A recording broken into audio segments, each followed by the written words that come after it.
Assalamualaikum warahmatullahi wabarakatuh. Saya M. Alif Fatia dan teman saya M. Izul Islam Firdaus akan menjelaskan sedikit tentang manfaat keanekaragaman hayati. Pasti teman-teman sudah mengetahui atau pernah mendengar kata keanekaragaman hayati. Kalau begitu, tanpa berlama-lama, langsung saja kita membahas tentang manfaat keanekaragaman hayati.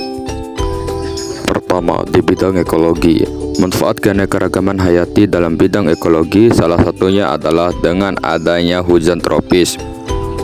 Hujan tropis membantu menurunkan kadar karbon dioksida di atmosfer sehingga menurunkan pengaruh dari efek rumah kaca dan membantu menjaga kestabilan iklim global dengan mempertahankan suhu dan kelembaban udara.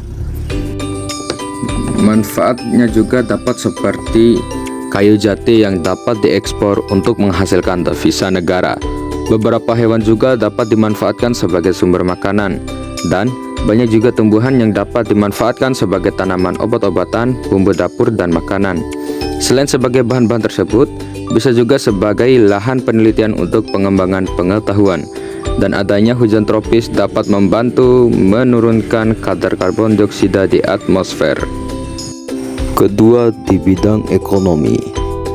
Salah satunya menjadi penentu tingkat perekonomian negara.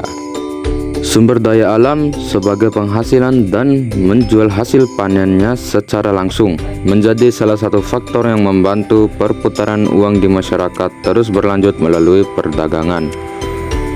Sebagai mata pencaharian masyarakat, misalnya nelayan yang menangkap hasil perikanan atau sumber daya bahari yang ada di laut luas.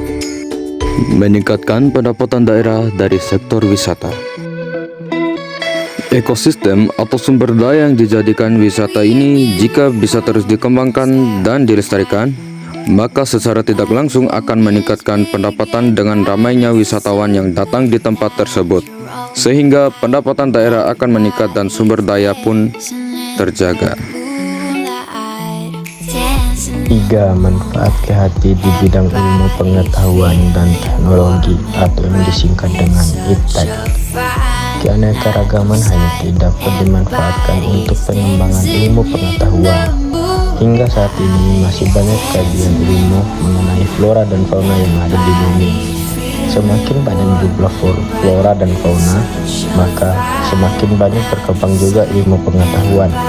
Misalnya saja, saat ini masih banyak penelitian tentang potensi berbagai tumbuhan untuk obat herbal dan jamu, atau penelitian tentang persiapan tanaman untuk menghasilkan varietas baru yang lebih unggul.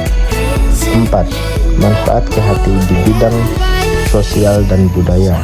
Ragam flora fauna yang ada di Indonesia juga sangat berpengaruh terhadap sosial budaya masyarakat. Ada beberapa agama di Indonesia yang menggunakan hewan atau tumbuhan tertentu dalam upacara keagamaan atau adat. Ragam flora dan fauna juga berpengaruh terhadap sosial budaya masyarakat. Contohnya ada beberapa agama yang menggunakan hewan atau tumbuhan tertentu dalam upacara keagamaan.